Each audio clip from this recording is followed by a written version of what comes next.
zelin kadon bel rizo len hermoite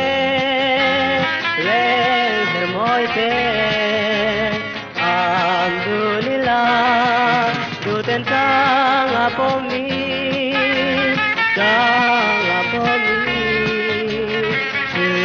dun kanwam kya chudi len kanwam nui hiavin run sun twala kay dang sirat nolin aryang lungdam nan mo len hermoite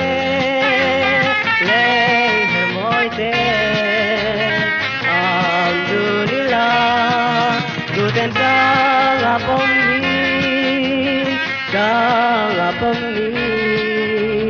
shildun kanwam bia thudi anh tin đón về Maria cây cát chân to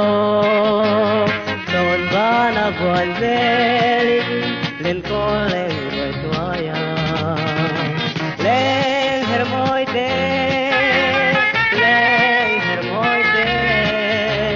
alhamdulillah duten kang apomi